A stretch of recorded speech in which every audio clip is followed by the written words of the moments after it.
Okay, तो इस video में हम कोऑर्डिनेट ज्योमेट्री के सेकेंड पार्ट में एंटर करेंगे और वो होता है सेक्शन फॉर्मूला। सॉरी,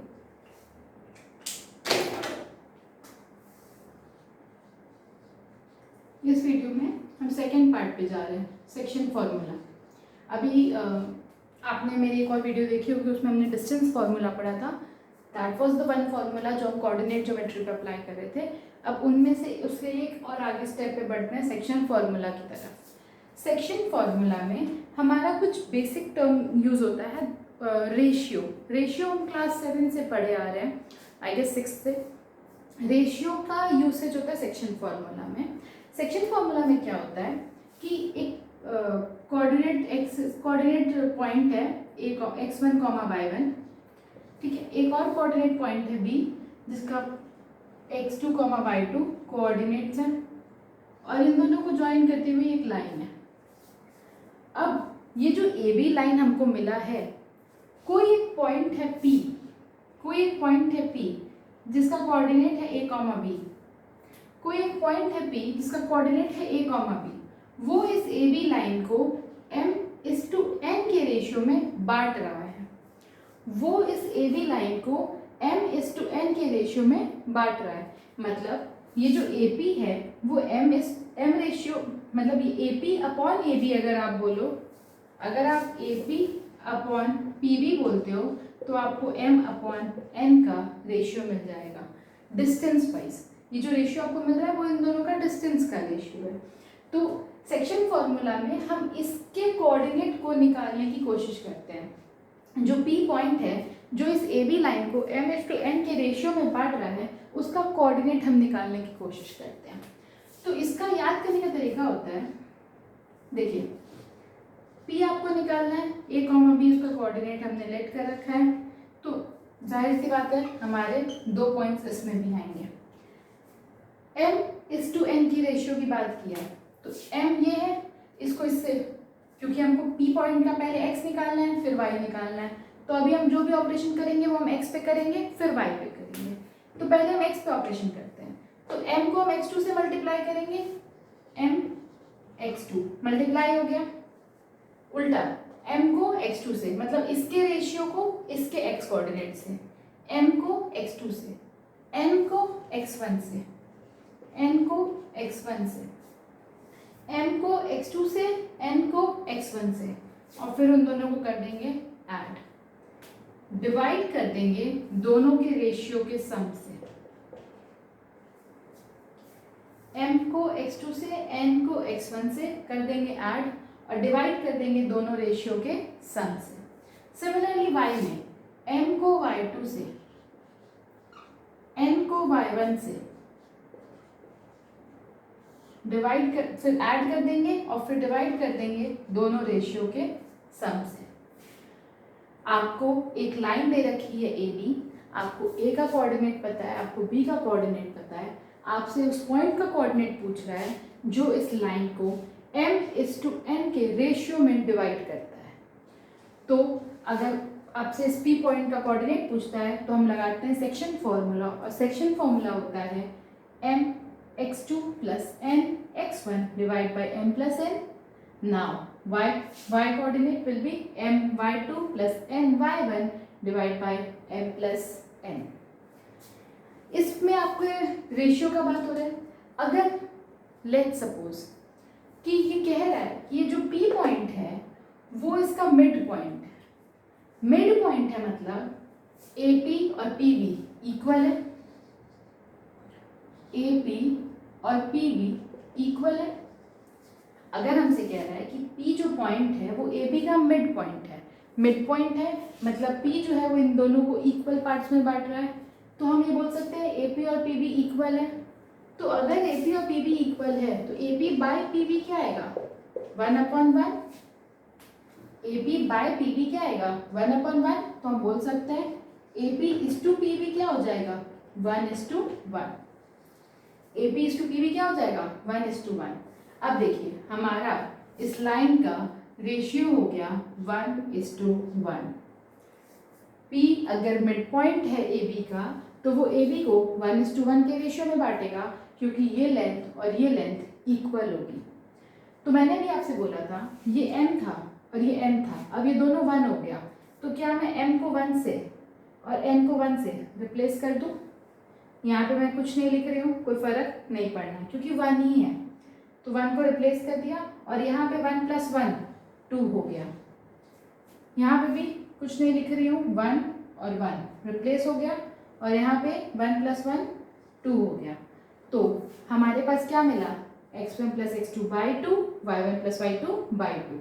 ये फॉर्मूला तब आया जब p मिड पॉइंट है। अगर p मिड पॉइंट है AB का तो वो AB को इक्वल पार्ट्स में डिवाइड करेगा, दैट मीन्स 1:1 के रेशियो में डिवाइड करेगा। तो हम ये डायरेक्टली बोल सकते हैं कि if p is the midpoint then the p x coordinate will be x1 + x2/2 and y coordinate will be y1 + y2/2. So we can directly apply the formula. अब इसमें क्वेश्चन आ गया कि मान लीजिए दो पॉइंट है जो इसको ट्राइसेक्ट कर रहा है। बाइसेक्ट का मतलब होता है दो इक्वल पार्ट में बांटना। बाइसेक्ट का मतलब होता है दो इक्वल पार्ट में बांटना। अब ट्राइसेक्ट अगर करेगा तब हम क्या करेंगे? मान लीजिए एक लाइन है, A है उसमें -4,3 और B है उसमें 2,-1 और हमसे कह रहा है कि दो पॉइंट है जो इस लाइन को ट्राइसेक्ट कर रहे हैं। मान लीजिए एक पॉइंट यहाँ है और एक पॉइंट यहाँ है। ट्राइसेक्ट का मतलब होता है 3 इक्वल हिस्से में बांटना, 3 इक्वल हिस्से में बांटना। तो मुझे पता है कि ये 1:1:1 है, बट अगर मैं p कोऑर्डिनेट निकालूंगी तो मैं इसको कैसे कैलकुलेट करूंगी? अगर मैं p कोऑर्डिनेट निकालूंगी तो मैं इसको कैसे कैलकुलेट करूंगी? तो मैं 1:2 के रेशियो में करूंगी। क्यों? क्योंकि ये दुगुना हो गया ना इसका। आप सोचो ये तीनों बराबर है, अगर ये तीनों बराबर है दैट मीन्स ये पूरा इसका डबल है। अगर AP, PQ और QB ये तीनों बराबर है तो हम बोल सकते हैं कि AP जो है वो 2 टाइम्स ऑफ AP जो है वो PQ + QB के बराबर है, बोल सकते हैं ना। दैट मीन्स AP जो है वो मतलब ये PB जो है वो इसका डबल है। तो अगर हम AP के रेशियो की बात करें, मतलब P के रेशियो की अगर हम बात करें तो हम 1:2 लेंगे और अगर हम Q के रेशियो की बात करें तो हम 2:1 लेंगे। अगर हम Q के रेशियो की बात करें तो हम 2:1 लेंगे। तो अगर हम P के रेशियो की बात करते हैं तो ये हमारा M है और ये हमारा N है। तो P क्या आ जाएगा हमारा? P की बात कर रहे हैं तो 1:2 के रेशियो में लाइन बट रही है, ये M है ये N है, तो P क्या आ जाएगा हमारा? उल्टा 1:2 + 2 × -4 upon 1 + 2, 1 × -1 plus 2 × 3 upon 1 + 2। That means 2 - 8 6/3 that is equal to 2, -1 + 6 that is 5/3। ठीक है। सिमिलरली आप Q निकाल लेंगे, Q के लिए आप 2:1 ले लेंगे, मतलब जो M है वो 2 हो जाएगा और N है वो 1 हो जाएगा। इस तरीके से हम सेक्शन फॉर्मूला के साथ डीलिंग करते हैं। क्वेश्चंस में कभी कभी ऐसा भी दे देता है कि आपको रेशियो फाइंड करना है। जैसे हमको पॉइंट दे देगा और हमसे बोलेगा कि बताओ ये किस रेशियो में डिवाइड कर रहा है। जैसे कि हम एक क्वेश्चन ले लेते हैं।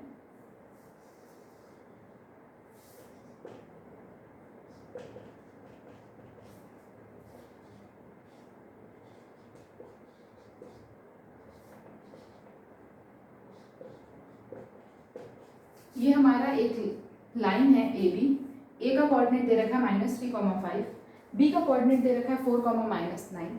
इस AB को डिवाइड करते हुए एक पॉइंट है P जिसका कोऑर्डिनेट दे रखा है 2,-5। अब ये किस रेशियो में डिवाइड कर रहा है ये हमें नहीं पता।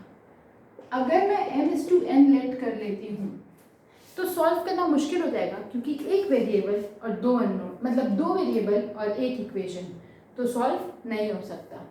और रेशियो में हमें ये भी पता है कि अगर मैं 1:k ले लूँ या k:1 ले लूँ और लेट सपोज ये फ्रैक्शन में आ जाता है तो हम मल्टीप्लाई कर दें तो भी कोई फर्क नहीं पड़ता है, क्योंकि ratio is similar to fraction.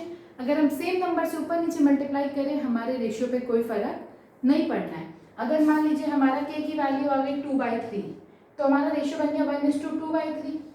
अगर मैं दोनों में 3 से मल्टीप्लाई कर दूं तो 3:2 आ जाएगा और ये हमारा आंसर हो जाएगा, क्योंकि हमारे रेशियो पे सेम नंबर से ऊपर नीचे मल्टीप्लाई करने पे फर्क नहीं पड़ता है।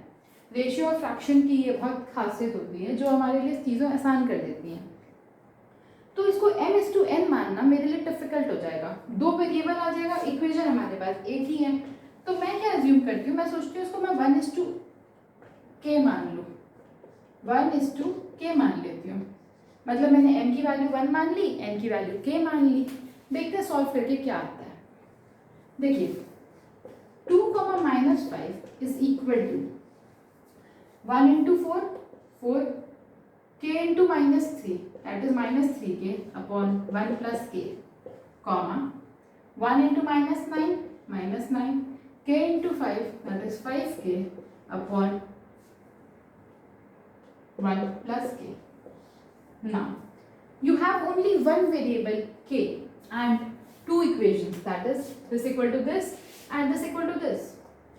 मेरे को अगर दोनों से k की सेम वैल्यू आ रही है तो मेरा k सही है, अगर k की अलग वैल्यू आ रही है तो मेरा k गलत है।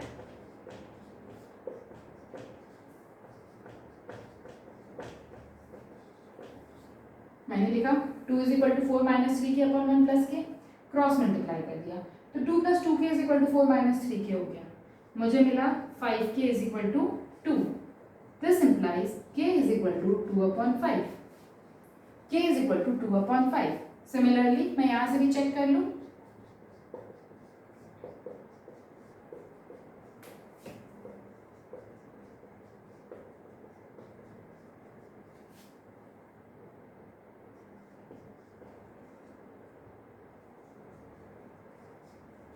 यहाँ से भी मुझे k की वैल्यू 2/5 मिली, यहाँ से भी k की वैल्यू 2/5 मिली। दैट मीन्स मेरा सोल्यूशन सही है। अब मुझे रेशियो क्या मिला, आप सोचिए मैंने 1:k का रेशियो लिया है और k की वैल्यू मुझे मिली है 2/5, यानी मेरा जो रेशियो है वो 1:2/5 है। बट हमने रेशियो में ये चीज़ पढ़ी थी कि इक्विवेलेंट रेशियो क्या होता है कि अगर मैं सेम नंबर से दोनों टर्म्स में मल्टीप्लाई कर दूं तो मेरे रेशियो पे कोई फर्क नहीं पड़ता।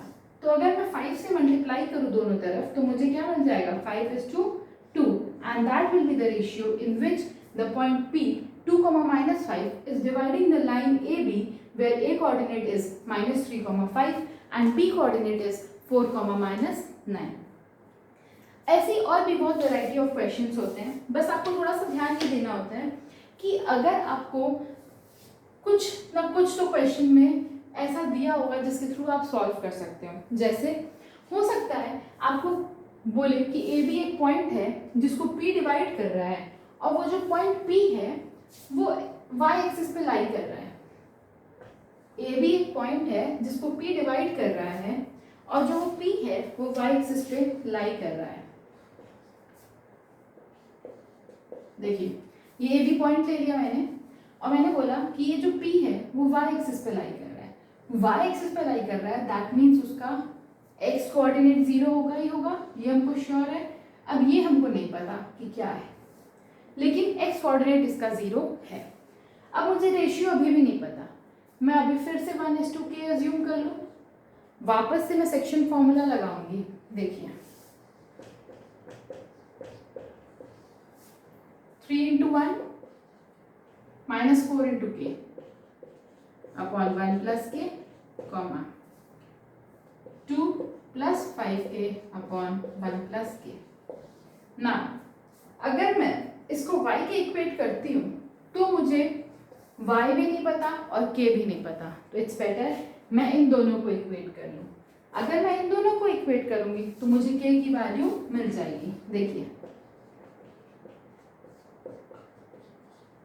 therefore k is equal to 3/4। k की वैल्यू आ गई मेरी 3/4। अब अगर मुझसे क्वेश्चन में p का कोऑर्डिनेट पूछ रहा है तो मुझे y निकालना पड़ेगा, तो मैं k की वैल्यू 3/4 इसमें पुट कर दूंगी तो मुझे y मिल जाएगा। दैट मीन्स कि अगर क्वेश्चन में आपको ऐसा कुछ दिया है कि आपका जो पॉइंट है वो x एक्सिस या y एक्सिस पे लाई कर रहा है, तो इस चीज़ को ध्यान रखें कि अगर पॉइंट x एक्सिस पे लाई करता है तो उसका y कोऑर्डिनेट 0 होता है, और अगर पॉइंट y एक्सिस पे लाई करता है तो उसका x कोऑर्डिनेट 0 होता है। सेक्शन फॉर्मूला बहुत ही सिंपल है, बहुत ही छोटा सा है, एक सिंपल सा फॉर्मूला है जिसको हमको सिर्फ रेशियो से रिलेट करना है। आपको बहुत होगा तो घुमा फिरा के रेशियो पूछेगा, बहुत होगा तो पॉइंट पूछेगा। हाँ, एक और चीज़ जो इसमें और दे सकता है वो ये दे सकता है, जैसे मान लीजिए आपको रेशियो भी दे दिया, ओके रेशियो नहीं देके आपको a कॉमा बी दिया और आपसे बोला कि p जो है मतलब AP अपॉन AB जो है वो 3/5 है। ध्यान दीजिएगा, AP upon AB, AP upon AB 3/5 है। तो मैं ये नहीं कि 3/5 को 3:5 लेके सॉल्व कर दिया, आपका आंसर गलत हो जाएगा। उस केस में आपको क्या करना है, AP अपॉन AB को AP प्लस PB लिखना है is equal to 3/5, cross multiply 5AP is equal to 3AP plus 3PB। Now this will go there, 2AP is equal to 3PB. Now you are getting AP upon PB is equal to 3/2। तो आपका ratio क्या हो गया 3/2 का, और फिर आप 3:2 के रेशियो को लेके उस कोऑर्डिनेट को फाइंड करेंगे। तो सेक्शन फॉर्मूला इजी है, आपको समझ में आ जाएगा, बस ज़रूरत है थोड़ा सा ध्यान देके क्वेश्चन को सॉल्व करने की। Thank you. You are requested कि अगर आपको टॉपिक समझ में आ रहा हो, अगर आपको वीडियोस पसंद आ रही हो तो प्लीज़ चैनल को लाइक और सब्सक्राइब करिए। Thank you.